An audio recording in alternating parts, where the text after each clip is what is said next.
Tonight, we are going to explore the fascinating life, death, and legacy of the great Roman Emperor, Julius Caesar. Gaius Julius Caesar was born into a world both rigid and restless. Rome, though not yet an empire, was already expanding, its influence stretching outward across the Mediterranean like long, grasping fingers.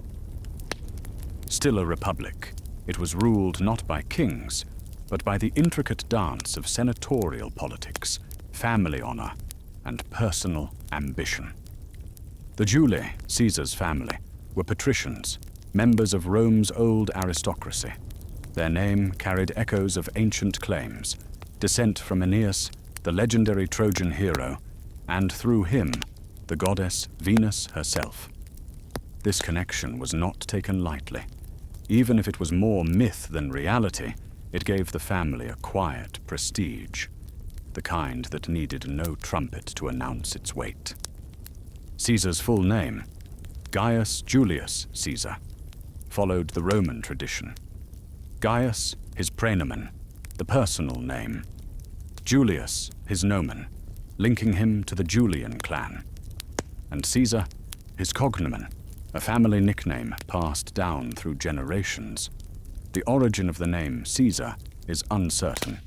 Some believe it meant hairy, others that it referred to a child born by caesarean section, though historical accuracy on that point is debated. At the time of Caesar's birth, his family was respected, but not powerful. His father, also named Gaius Julius Caesar, served as a praetor, a kind of magistrate. He died unexpectedly when Caesar was just a teenager, leaving behind his wife, Aurelia Cotta, a woman known for her intelligence and strictness. She would become one of the strongest influences in her son's early life. In the Domus, the Roman household, young Caesar's days would have begun early. The sounds of the city, though muffled by thick walls and heavy curtains, were never far. Barking dogs, iron chariot wheels on uneven stones, the calls of vendors, and the distant clatter of temple bells. He learned his letters in both Latin and Greek, the latter considered essential for any educated Roman. Greek was the language of philosophy, of reason, of the epics. It was the tongue of Homer, Plato, and Aristotle. Caesar would come to admire Greek culture deeply, often quoting its thinkers and adopting its ideals. As a boy, he would have worn the toga praetexta, a version of the Roman toga with a purple border, denoting his status as a free-born citizen. The fabric was thick and heavy, not always comfortable, but it was a symbol of identity. To be Roman was to wear the toga. To step out into the forum with it draped across one's shoulder was to announce one's place in the world. By the time Sulla had died in 78 BCE, the political climate in Rome had begun to shift once again. The dictatorship had ended, and with it, the pressure of prescription lists and enforced silence. The city was not calm. Rome rarely was, but it had space now for new voices. And into that space, Gaius Julius Caesar returned. He was in his early 20s, lean from hardship, sharpened by exile, still without wealth, still without high office. But he had something far more enduring than coin, a name, a reputation for defiance, and a growing network of allies built not on inheritance, but on favor and charm. His first move was not political, but judicial. Upon returning to Rome, Caesar took up the toga of a patronus, a legal advocate. It was common for young aristocrats to begin their public careers in the law courts, speaking on behalf of others, usually the poor or wronged.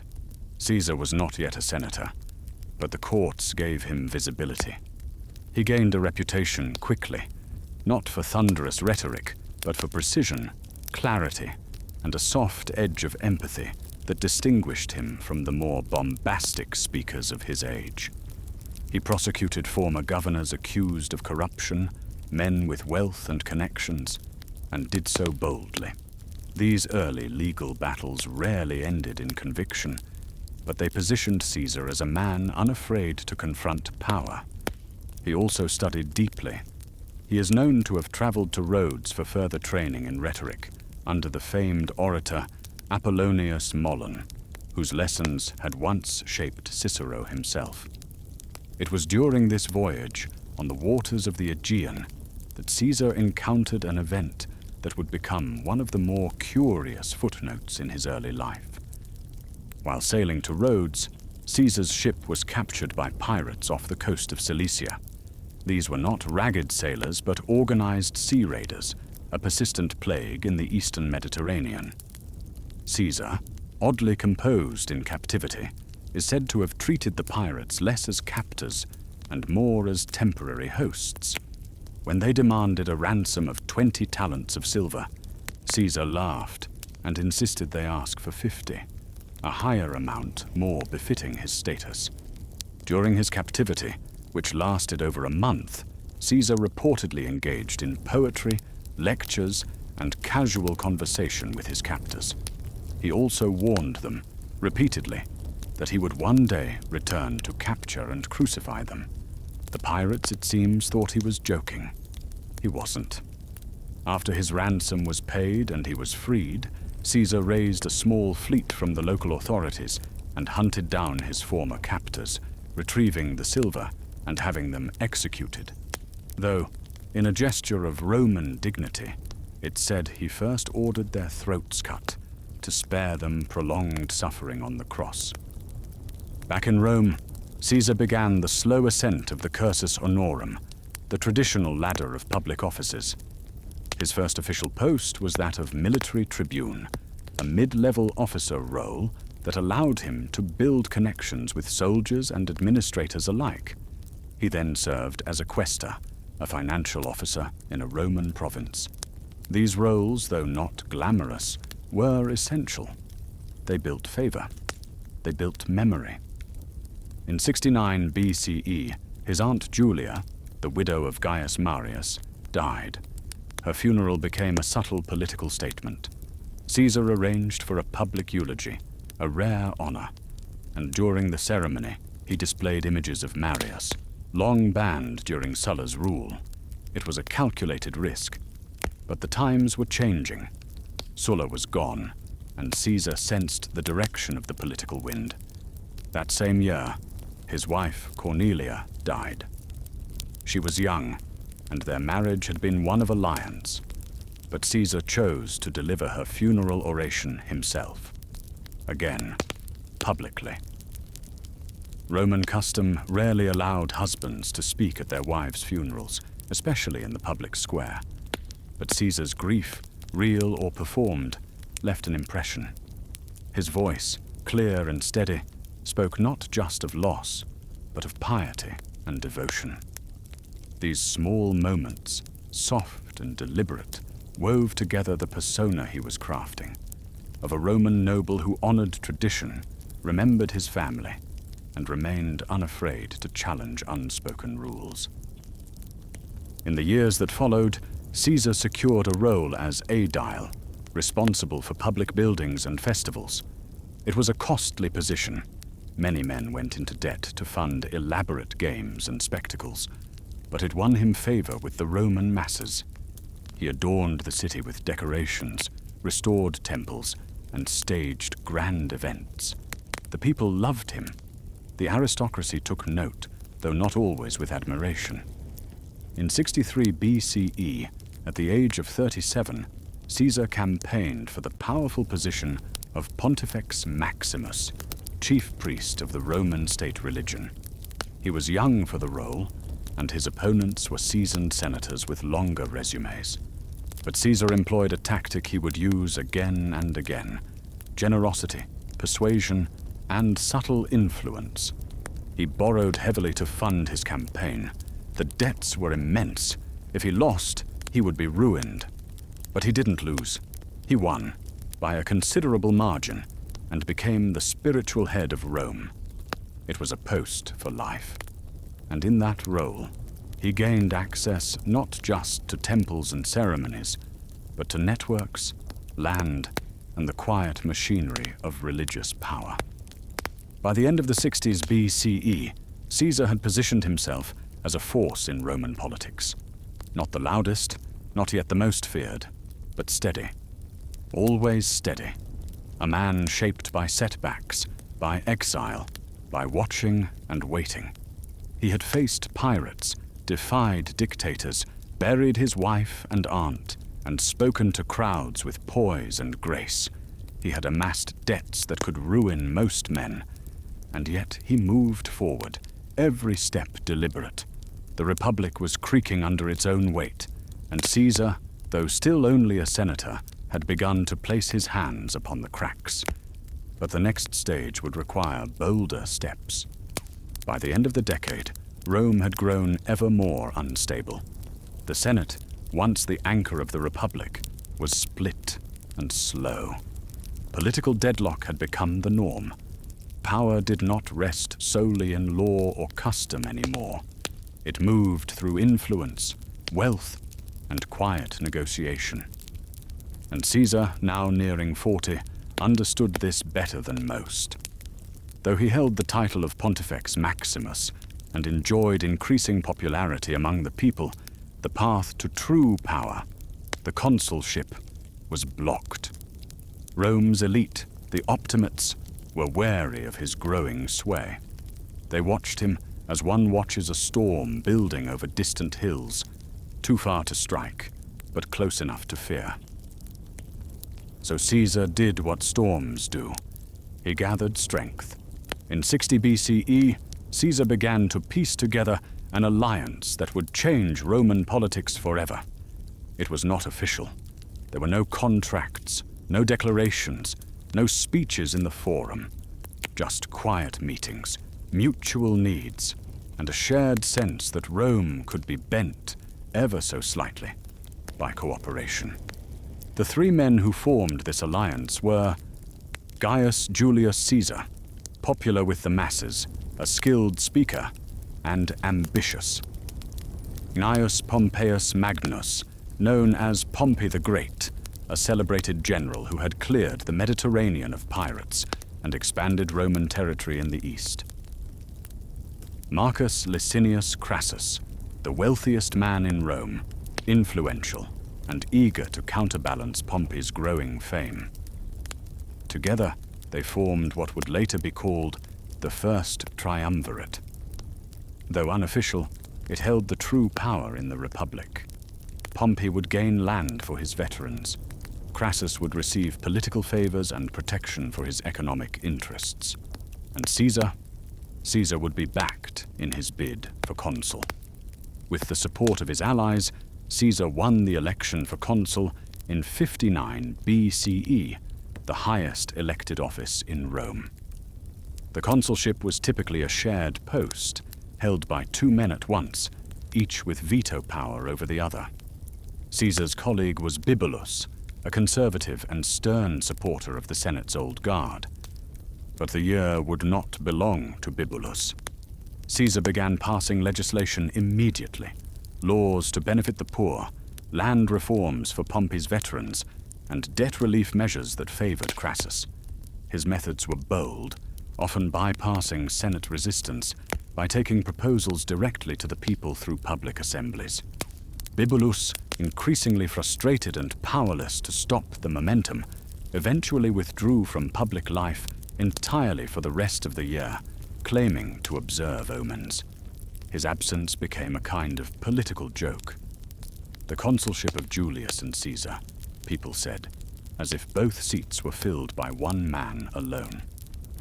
Behind the scenes, Caesar also secured his personal future. He arranged for his daughter, Julia, to marry Pompey. The move was more than familial. It was a way of binding alliances with blood.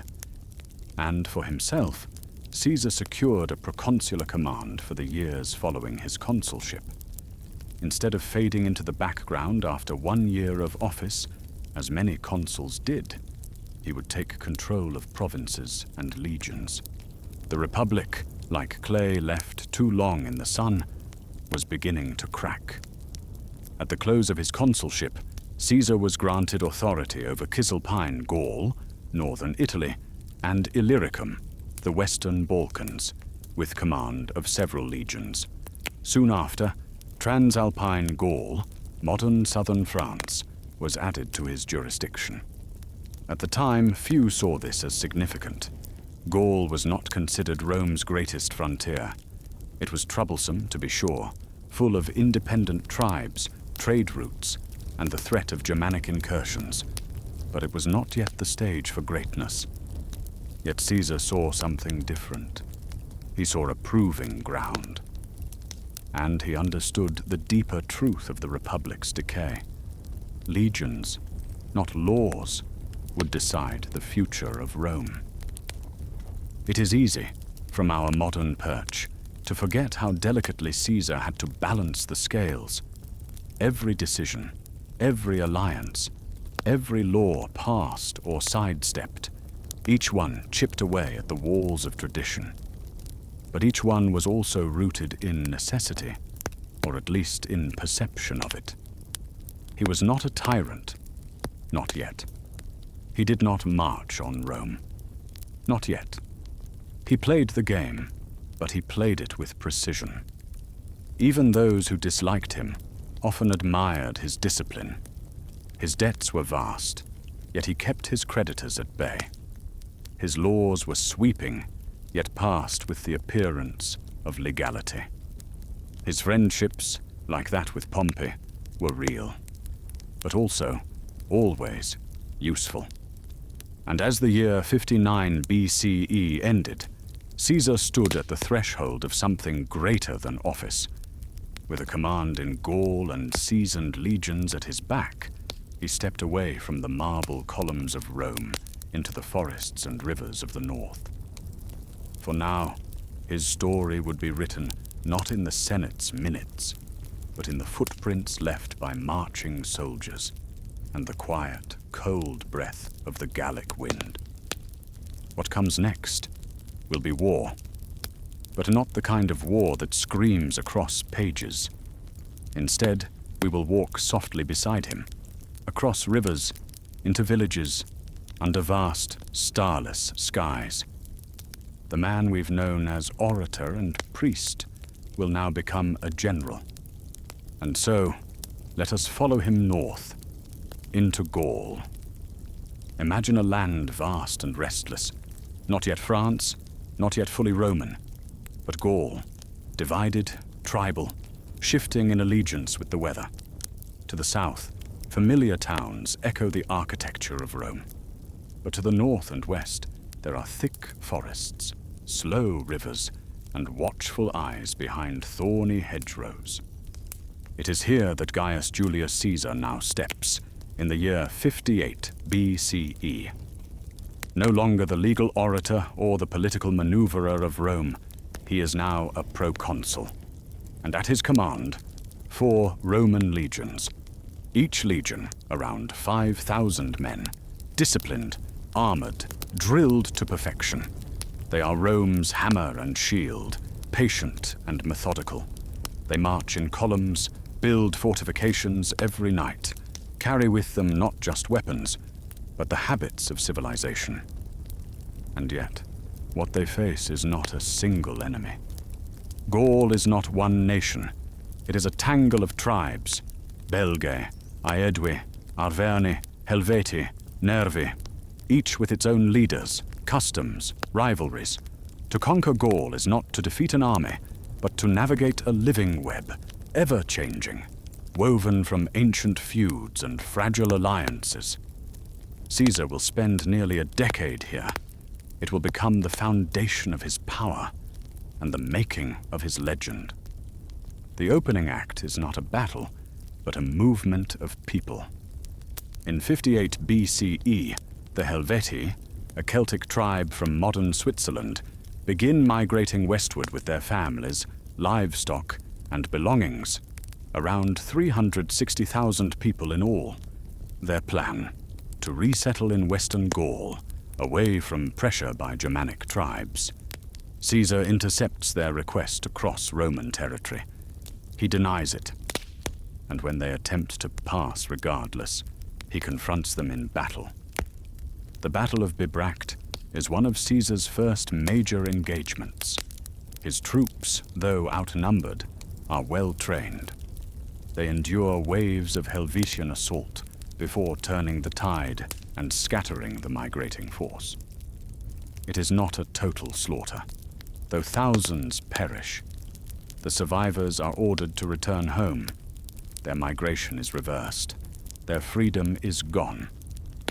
But in Rome, Caesar's dispatches, his Commentari de Bello Gallico, frame it not as conquest, but as protection of Roman borders. The Helvetii, he writes, would have threatened Roman allies, disrupted the region.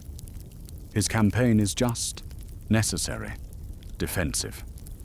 This will become a pattern, each battle described with cool clarity, always portraying Caesar as reluctant conqueror, forced to act by circumstance. His writing is not passionate, it is calm, sparse, objective, like the tone of a report. But beneath the surface, it builds a narrative. Caesar as guardian, Caesar as order bringer, Caesar as inevitable. Later that same year, another challenge appears, this time across the Rhine. Ariovistus, a Germanic king, has crossed into Gaul with tens of thousands of warriors.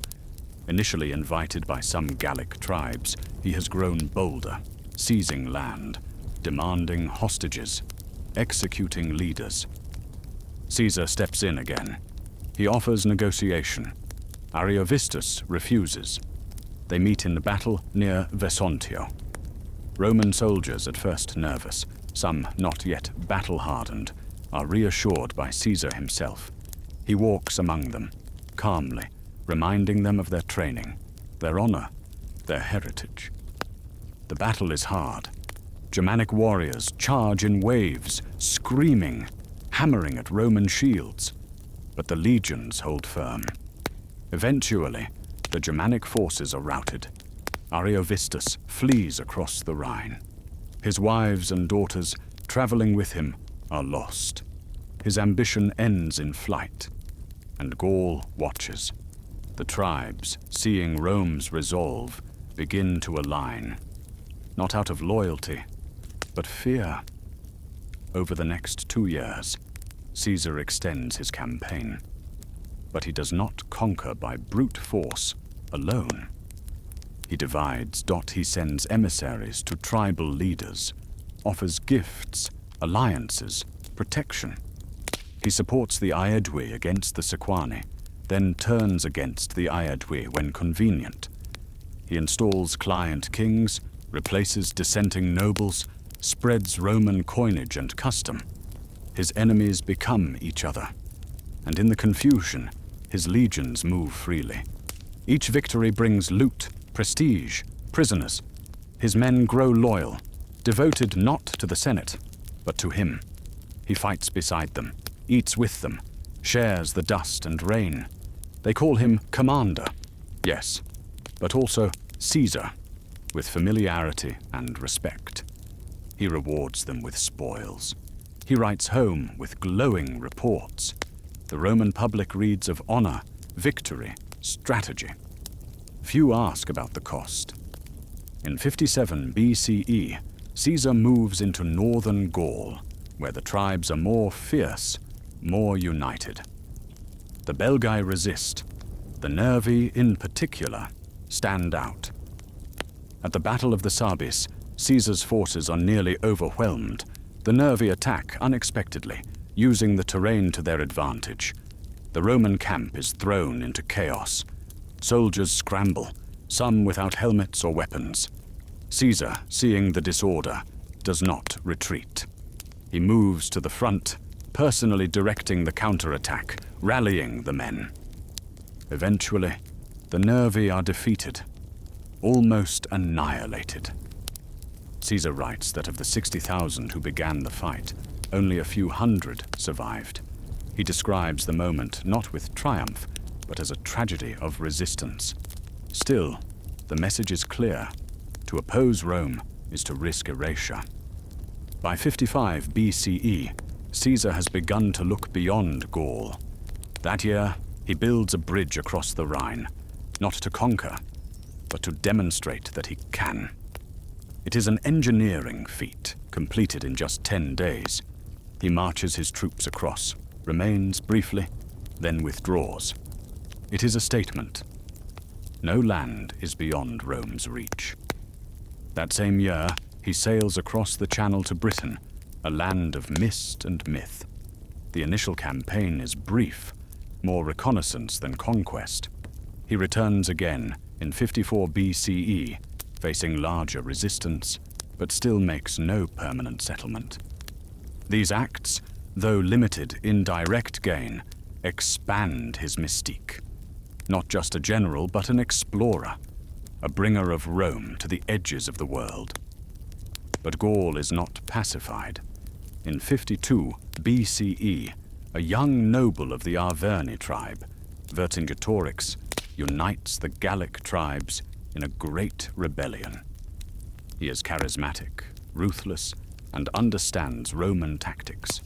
He uses scorched earth, denying Caesar's army food and shelter. He draws them deeper into hostile territory, hoping to starve them. The rebellion culminates at the siege of Alesia. Vercingetorix retreats to a hilltop fortress, confident the Romans cannot sustain a siege so far from home. Caesar responds by building 2 enormous walls, one encircling Alesia to keep the defenders in, and another facing outward to repel reinforcements. For weeks, the siege wears on. Food runs low. Gallic reinforcements arrive.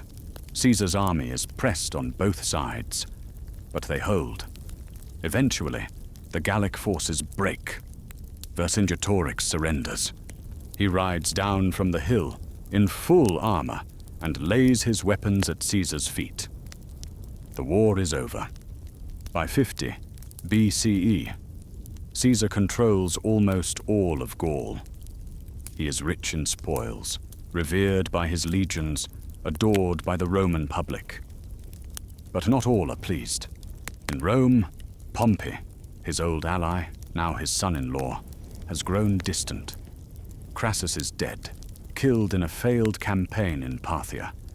The first triumvirate is gone. The Senate, led by conservative voices, grows uneasy. Caesar's term as proconsul is ending. He is expected to disband his army and return to Rome, a private citizen once more. But Caesar knows that if he returns without immunity, he may face prosecution, even exile. And so he waits. He negotiates. He sends letters. He suggests a compromise. Let both he and Pompey lay down their commands. The Senate refuses. They demand that Caesar surrender, alone. And so the man who once fled Rome prepares to return, not in exile, but in force. The Gallic Wars made Caesar wealthy, famous, beloved. But they also made him dangerous. He did not just conquer tribes. He redefined what a Roman general could be, more powerful than the Senate, more independent than tradition allowed.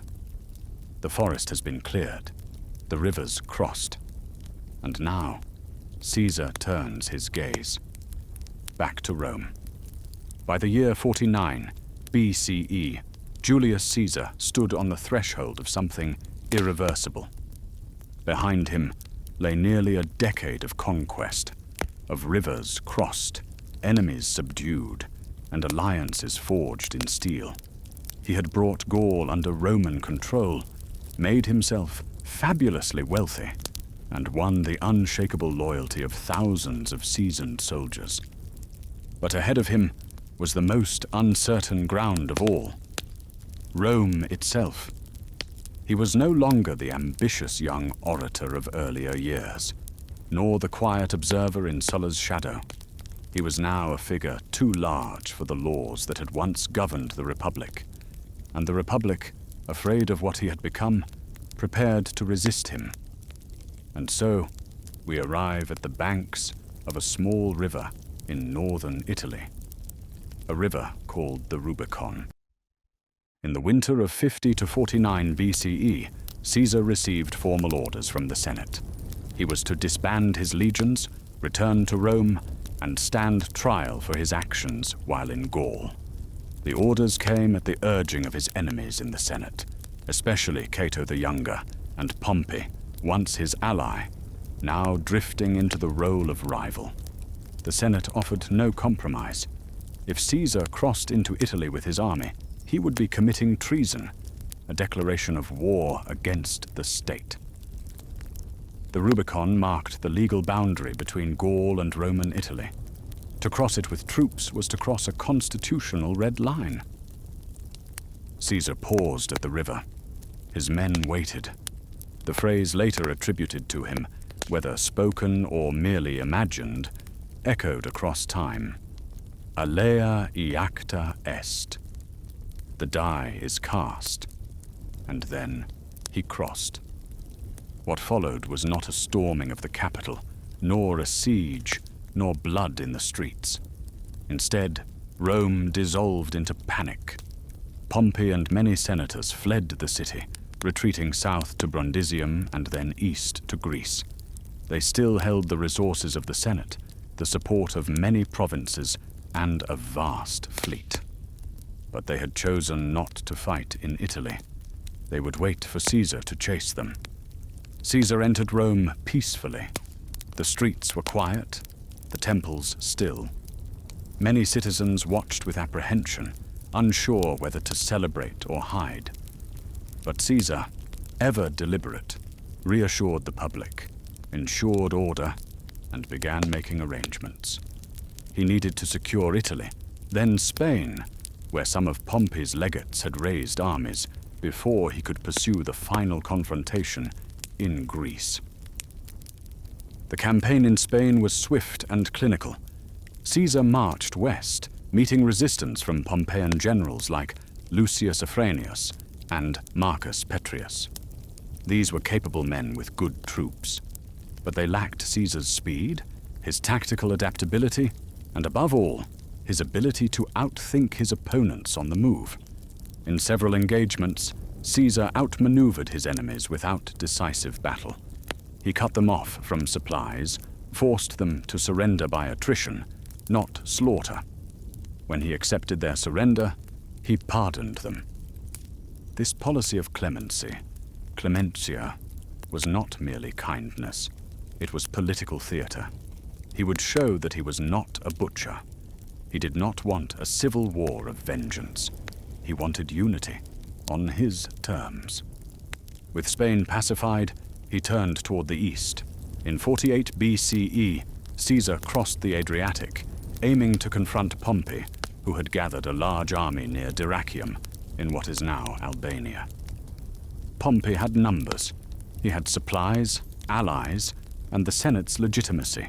Caesar, by contrast, had fewer men, many weary from long marches, and a dangerously stretched supply line. At Dyrrachium, Caesar suffered a rare defeat. His forces were repelled, forced to withdraw under pressure. For a moment, it seemed as though Pompey might press the advantage, crush Caesar, and end the war. But Pompey hesitated, and Caesar regrouped. Later that same year, the two armies met again in central Greece, on the plains near a town called Pharsalus. Pompey's army was larger, better provisioned. Many senators accompanied him, imagining a swift return to Rome once Caesar was beaten. They believed Caesar's men, tired and outnumbered, would finally break. But Caesar had experience. His troops, battle-tested from Gaul, trusted his every signal, and his strategy was subtle. When the battle began, Caesar held back a reserve line, hidden behind his front. As Pompey's cavalry swept forward to flank the right, Caesar unleashed these reserves, not to fight head-on, but to attack the flanks of Pompey's horsemen. The cavalry collapsed. The flank folded. and the rest of Pompey's army began to falter. The carefully arranged line of defense unraveled. Caesar advanced, step by step, never in haste, pressing the rout with discipline. When it was over, thousands of Pompey's men lay dead or captured. Pompey himself fled the field. It was Caesar's most decisive victory. Pompey fled to Egypt, seeking refuge in a client kingdom that had long leaned on Roman support. But Egypt, too, was in turmoil. A struggle for the throne raged between Ptolemy XIII and his sister, the young and ambitious Cleopatra. Hoping to please Caesar, the Egyptians murdered Pompey as he stepped ashore. His severed head was presented to Caesar when he arrived. But Caesar did not rejoice. He is said to have turned away in grief, mourning not only the man who had once been his ally and son-in-law, but also the symbolic death of the Republic's former balance. With Pompey gone, there was now no equal. Only Caesar. Caesar found Egypt in disarray. He chose to involve himself, partly for stability, partly for politics, and partly perhaps for personal reasons.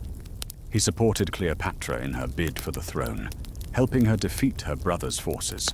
Their alliance became more than diplomatic. Cleopatra bore him a son, Ptolemy XV Caesar, later known as Caesarion. Still, Caesar lingered in Egypt longer than expected, nearly a year. The Senate in Rome grew restless, unsure of his intentions. But when Caesar finally returned, it was clear he would not rule from the shadows. Though Pompey was dead, resistance remained.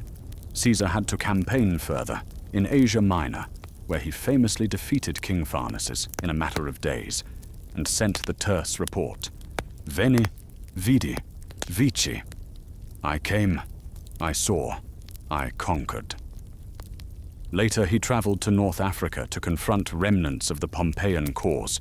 The Battle of Thapsus in 46 BCE crushed that resistance. Cato, Caesar's most persistent political enemy, took his own life rather than submit. Finally, in 45 BCE, Caesar defeated the last of Pompey's sons at Munda in Spain. He returned to Rome in triumph. The civil war was over. But peace, for Caesar, was never idle. He had won. The Senate bowed before him. The Republic was no longer ruled by balance, but by his will. Yet not everyone welcomed this new world. Many feared what Caesar would do next. Would he become king? He said no. But his actions, his honors, his unchecked powers, all whispered otherwise. And even in triumph, shadows lengthened. As the people cheered, and coins were minted with his face, in the corners of the Senate, some began to murmur. Julius Caesar returned to Rome not as a victorious general, but as something more. Something unfamiliar to the fading structures of the Roman Republic. He had no rival now. No Pompey, no Cato, no Senate able to restrain him. And so the question no longer whispered, but bloomed in plain sight. What does a republic do when one man becomes irreplaceable? After defeating his final enemies in Spain, Caesar was welcomed into Rome with a series of lavish triumphs, ceremonial parades of victory. But not just one. 4, in fact, one after the other. Gaul, Egypt, Pontus, Africa. Each triumph was a marvel of spectacle. Armored prisoners paraded in chains, paintings of conquered lands carried through the streets, feasts for the people, games, gladiatorial shows, banquets spread across public squares. The people cheered. Coins were minted with Caesar's image, something no living Roman had done before. Statues rose across the city. Temples were rededicated. A gilded chair was placed in the Senate for him to sit. And slowly, step by step, he accumulated titles. First, dictator, a temporary office granted in emergencies. But then, the title was extended, first for 10 years, and then for life. He accepted the role of censor, giving him control over the roles of citizenship. He controlled the army, the treasury, the courts, and though the Senate still met, it now did so under his gaze. Caesar had become, in all but name, a monarch, and yet Caesar didn't idle in luxury. He governed. His reforms were sweeping, and many were, by nature, practical. He restructured debt, offering relief without destroying creditors. He expanded the Senate from 600 to 900 members, though many were his own appointees, diluting the old nobility. He passed colonization laws, sending veterans to settle in provinces like Carthage and Corinth. He standardized the calendar, adopting the solar model of 365 days plus a leap year, what we now call the Julian calendar. He granted citizenship to more people, particularly in the provinces. He rebuilt infrastructure, improved grain distribution, created jobs for the urban poor. His laws were not unpopular. In many ways, they reflected long overdue modernization. But in reforming the Republic, he also exposed its fragility. Each change passed without serious resistance. Each tradition bent with little protest. He had become the sun around which Rome orbited. And for many, that orbit was deeply unsettling. It is said that Caesar refused the title of king when offered, multiple times. Once at the festival of Lupercalia, Mark Antony presented him with a diadem, a royal crown. Caesar waved it away to applause. Yet rumors lingered. Did he refuse out of humility or calculation? He accepted every other honor: temples, statues, divine status, lifelong dictatorship. In the minds of many senators, the line between man and monarch had already vanished. They feared that the Republic, delicate and ancient, had not only cracked, but broken entirely. A conspiracy began to take shape, not among wild rebels or foreigners, but among Caesar's own peers, senators who had once served alongside him. Many of them had even received his pardon. Among them was Gaius Cassius Longinus, and most notably, Marcus Junius Brutus. Brutus, a man whose family claimed descent from Lucius Junius Brutus, the founder of the Republic. He had once fought against Caesar, been forgiven, and welcomed back into power. Caesar trusted him, called him almost a son. But Brutus, like others, believed that killing Caesar would restore the Republic. And so, they planned. The date was March 15th, 44 BCE, the Ides of March. Caesar had been warned. A seer, perhaps a mystic, had told him, "Beware the Ides of March." Others had urged caution, noting strange omens, lightning strikes, unnatural birds, dreams of statues bleeding. But Caesar dismissed them. He had grown used to fear, to threats. He had lived with daggers at his back for years. He arrived at the theater of Pompey, where the Senate was meeting. And there, in the Curia, a room meant for debate, the knives came out. Roughly 60 senators were involved. They surrounded him under the guise of presenting a petition. And then they struck. Once, then again. The room filled with shouts, not of rage, but panic. Blood and fabric, steel and sandals on stone. He tried to fight back, briefly. Then, recognizing Brutus among the attackers, he is said to have uttered a final phrase. "Et tu, Brute?" You too, Brutus? Though scholars debate whether those words were truly spoken, their weight has echoed for centuries. Julius Caesar collapsed at the base of Pompey's statue, a bitter irony. The man who had undone Pompey died beneath his likeness. He was stabbed 23 times. Only one wound was fatal. The others, like the Republic itself, were symbolic. The conspirators expected gratitude, that the Senate, the people, and the city would thank them for saving the Republic. But they miscalculated. There was no outpouring of joy. There was shock, confusion, mourning. The people loved Caesar.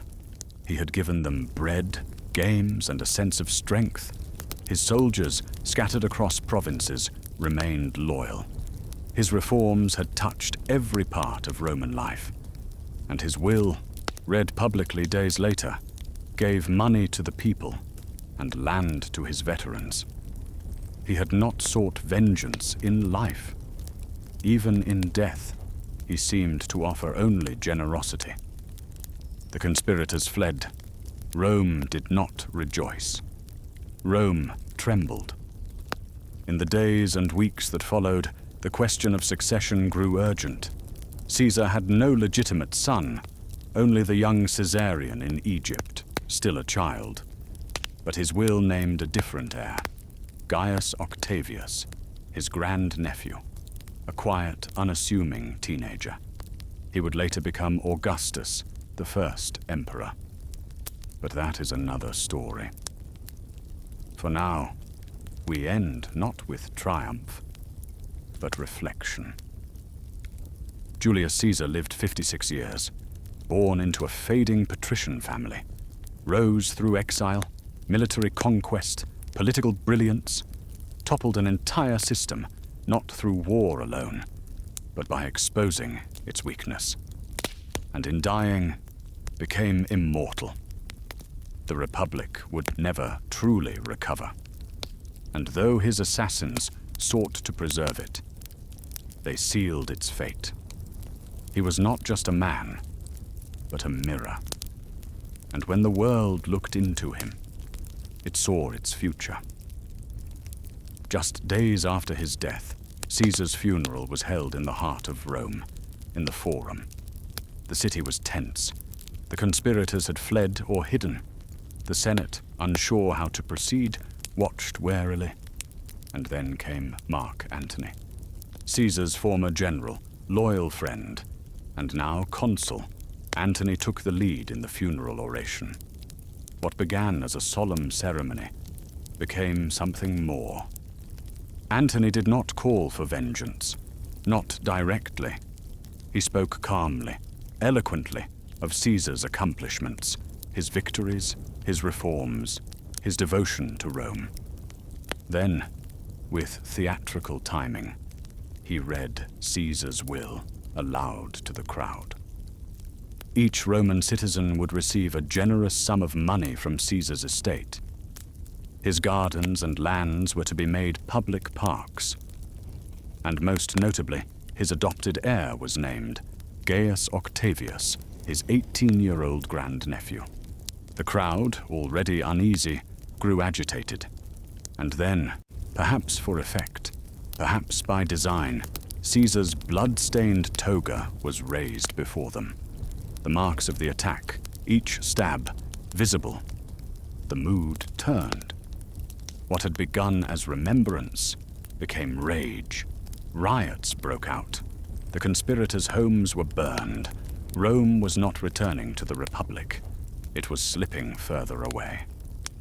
The young man named in the will, Gaius Octavius, now Gaius Julius Caesar Octavianus, was a figure almost no one had noticed before. He had been studying in Illyricum when Caesar was assassinated. Upon learning of his adoption, he sailed to Italy, uncertain of his future, but determined to claim what Caesar had left him. At first, Mark Antony dismissed him. What was this teenager to him? What power could he possibly have? But Octavian moved carefully.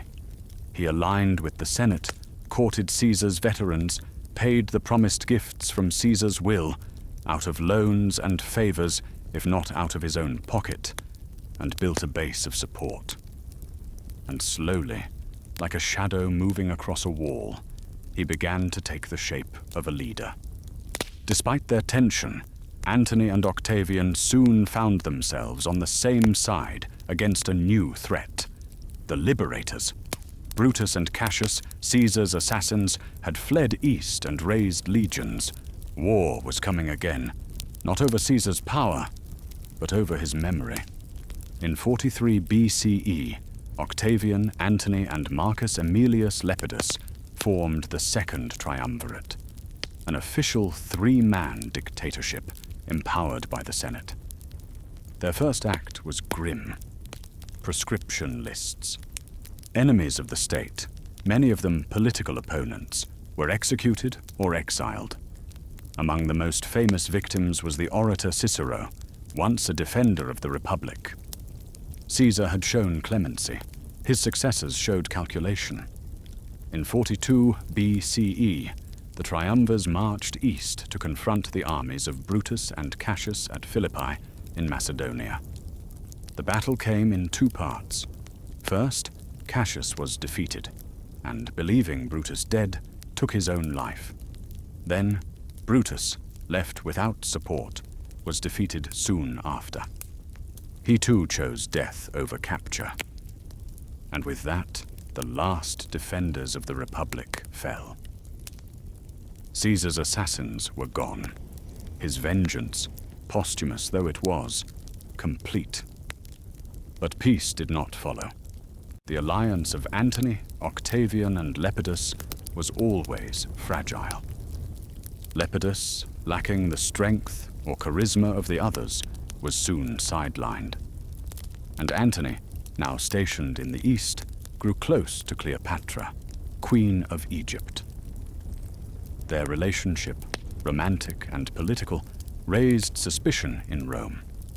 Stories spread that Antony had gone native, that he aimed to divide the empire, that he would abandon Rome to rule from Alexandria. Meanwhile, Octavian remained in Italy, building his reputation as a Roman patriot. He funded veterans, stabilized the economy, and emphasized his connection to Caesar, not just as heir, but as ideological successor. In 31 BCE, the rift could no longer be ignored. The two former allies faced each other at Actium, a naval battle off the coast of Greece. Octavian's fleet, under the command of his brilliant general Agrippa, blocked Antony and Cleopatra's forces. In the heat of battle, Antony's ships faltered. Cleopatra's fleet fled first, Antony followed. Their forces were defeated, their power broken. They fled to Egypt. A year later, in 30 BCE, both Antony and Cleopatra took their own lives. Their deaths ended not just a war, but an era. In the aftermath, Octavian returned to Rome, not as a dictator, not as a king, but as something else. He restored the outward forms of the Republic, claiming to resign all power. The Senate responded by granting him unprecedented authority, military command, tribunician power, and the title of Augustus. He became Rome's first emperor, though the word was not yet used. His reign would last over 40 years, a time of peace. Pax Romana would begin. And at the center of that peace was the memory of Caesar.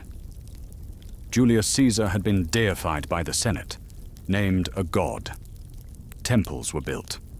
A comet, seen at the time of his funeral games, was interpreted as his soul rising to the heavens. The month of Quintilis was renamed Julius, July, in his honor. And the title Caesar became more than a name. It became a title of rule. The emperors who followed Augustus used it. Tiberius Caesar, Nero Caesar, Trajan Caesar. In time, even foreign empires borrowed the title. The Kaisers of Germany, the Tsars of Russia, all from the name of a man who crossed a river. Julius Caesar's life was a contradiction. He defended the Republic and dismantled it. He sought power, yet offered reforms. He used violence, but often preferred mercy. He was adored by the people, feared by the Senate, respected by his enemies. His death was meant to restore the Republic. Instead, it ensured its end. And yet, we remember him, not with condemnation, but fascination. Because he did not simply take power. He revealed that it was already broken, held together by tradition and memory. And in exposing its fragility, he reshaped the world. The man is long gone, but his shadow, his name, his mark on history remains. For so long, we have walked beside the great. Now, let us pause, step back, and wander through the Rome that surrounded them. Because Caesar was not alone in his world of marble and power. Behind every Senate decree and triumphal arch were millions of quieter lives. Ordinary people, workers, merchants, mothers, priests, slaves, bakers, bricklayers. The hum of the Republic was not in the Senate alone, but in the rhythm of its streets. So tonight, let us drift into the everyday, into Caesar's Rome. Imagine yourself in the heart of the city, not far from the Forum. It is still early. The sky is a pale shade of grey-blue, and from every direction, the sound of Rome begins to rise, not as a roar, but as a slow unfolding. The tiled roofs are still damp from the night's cool air. Light filters down through narrow alleyways, catching on the stone facades and the chipped frescoes of long-faded gods. From above, the city appears like a patchwork. Flat roofs, crumbling brick towers, columns half-finished or long abandoned. Smoke curls from open braziers. Laundry hangs between windows. Somewhere, a dog barks lazily. This is not the Rome of polished marble we imagine in art books. This is the living city, crowded, chaotic, textured with age. In a fourth-floor apartment of an insula, a Roman tenement, a family wakes. The room is small, no bigger than a modern bedroom. The father is a cobbler, his wife a vendor of figs and lentils. They stretch slowly, wash with cold water from a clay basin, and step out into the rising murmur of the street. There is no silence in Rome. Even at dawn, the city breathes heavily. Down the winding streets, the market stalls open early. Vendors arrange baskets of onions, grapes, eggs, and fish.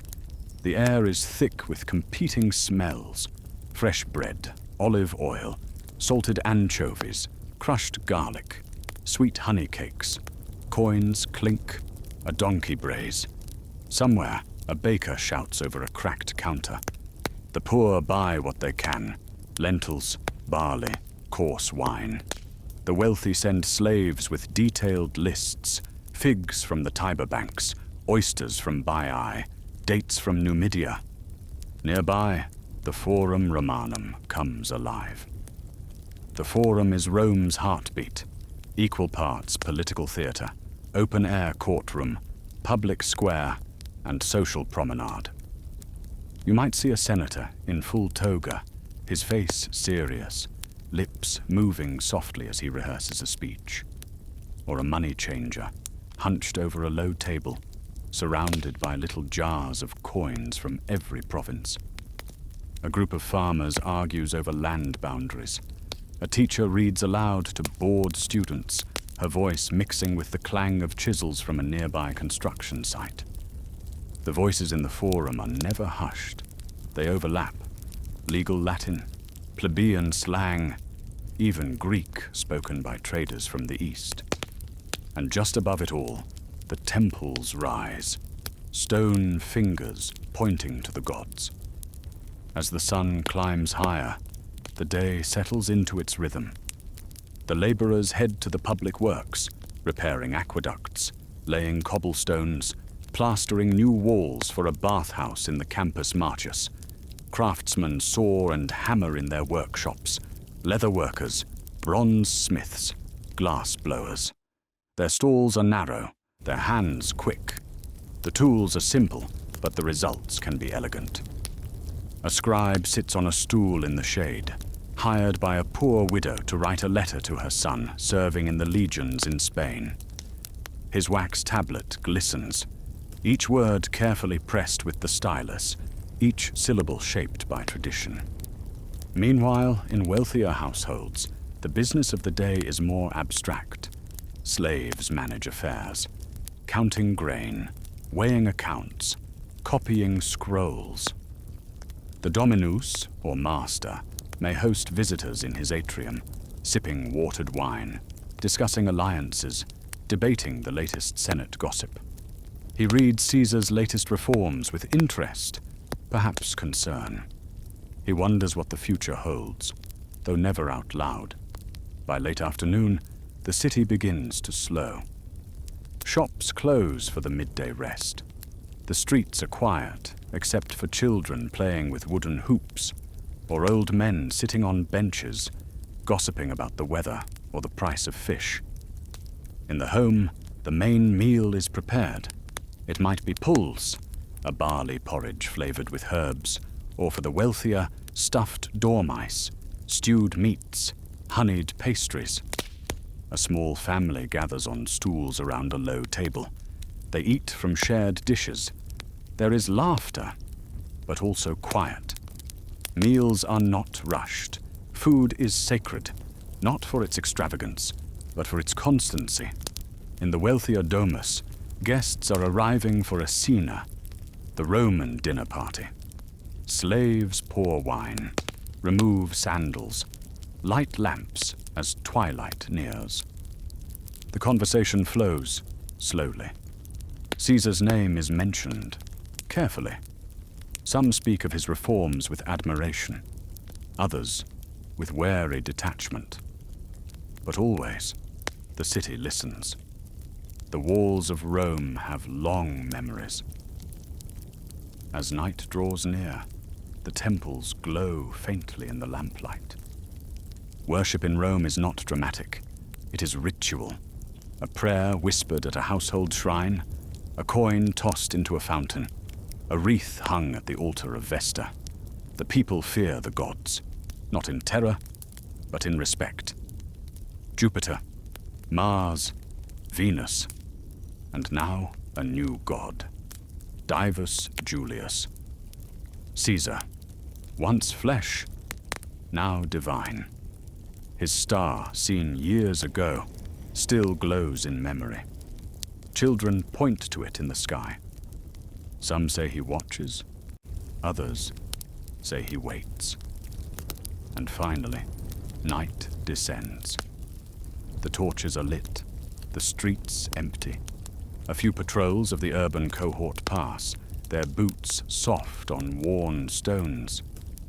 Inside the insula, the city sleeps uneasily.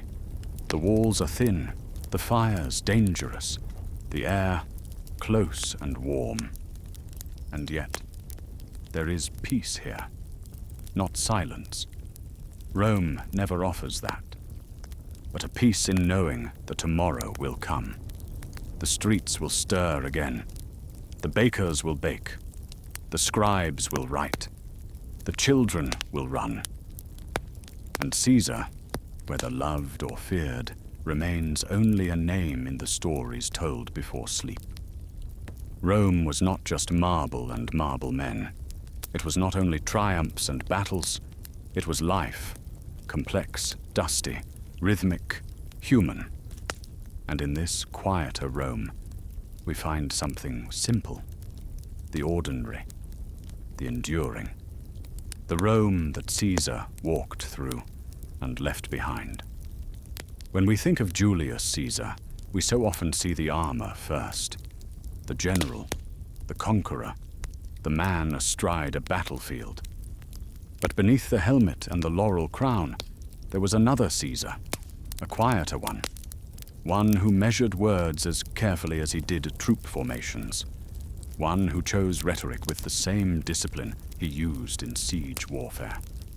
Tonight, we step away from the roar of legions and sit instead in the study of Caesar's mind. Not the blade, but the pen. Not the voice of command, but the voice of reason, of persuasion, of strategy. Because long before he crossed the Rubicon, Caesar was a writer, and long after his death, it is his words that still echo. As a child, Caesar would have received a formal education typical of the Roman elite. He studied with Greek tutors, learning the two languages of power, Latin for law and politics, and Greek for philosophy, literature, and culture. He would have read Homer, Sophocles, Plato, and later Demosthenes, the great Athenian orator. He was also steeped in Roman legal tradition, rhetoric, and the structure of persuasive argument. These were not casual lessons. In the Republic, language was power. A man who could speak well could lead. A man who could write well could shape memory. Caesar understood this instinctively. Of all his writings, the most famous are his commentari, his personal accounts of his military campaigns. There are two main works: Commentari de Bello Gallico, the commentaries on the Gallic War; Commentari de Bello Civili, the commentaries on the Civil War. These are not memoirs in the modern sense. They are not dramatic or emotional or reflective.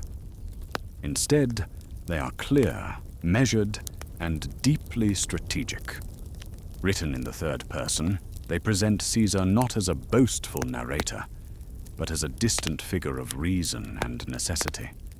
He does not say, "I attacked." He says, "Caesar attacked."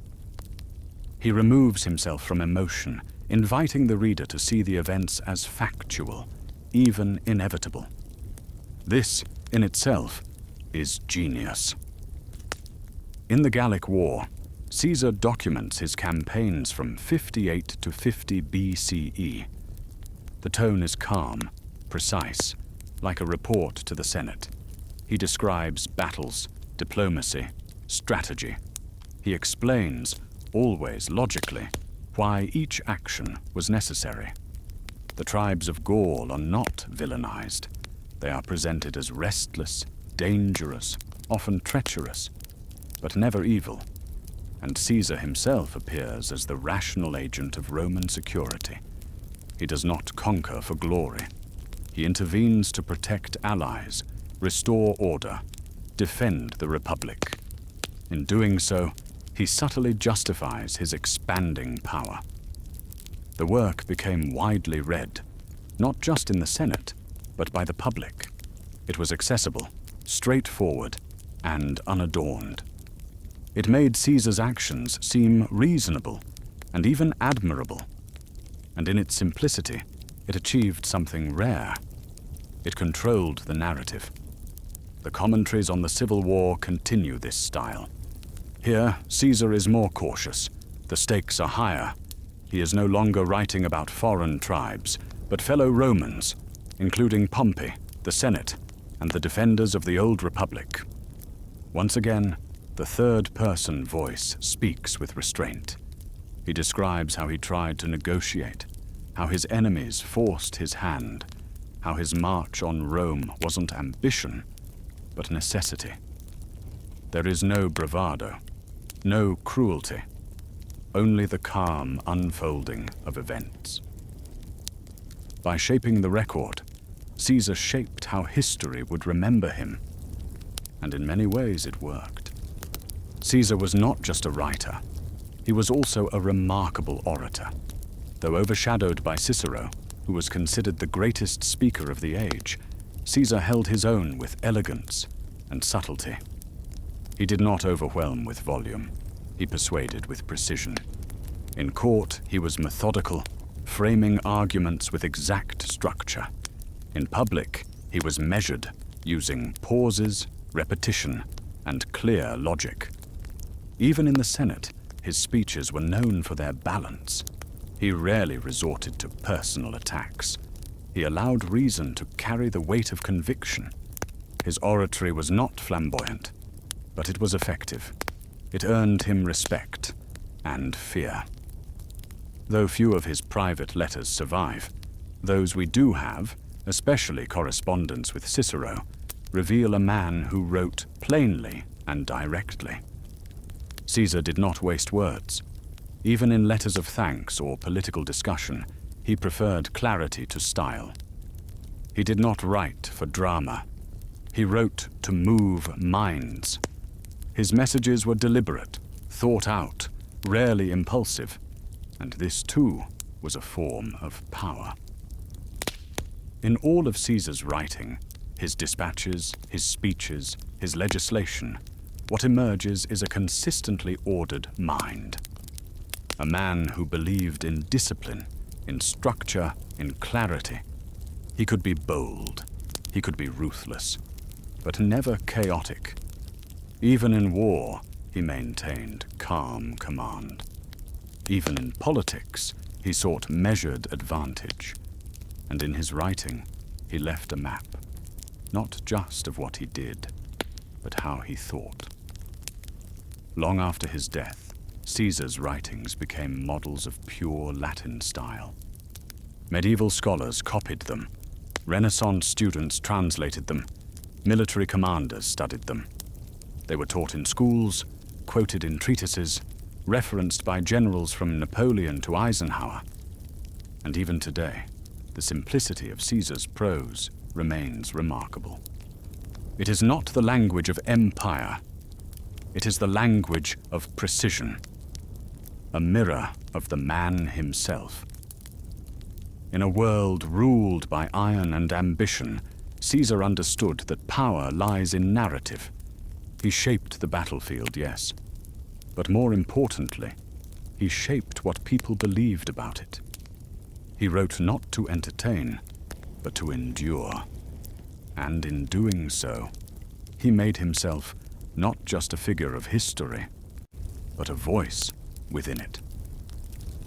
And now, we have come to the end of the road. Not with a cry of triumph, not with the clash of steel or the march of armies, but with a deep breath, a quiet reflection, a looking back.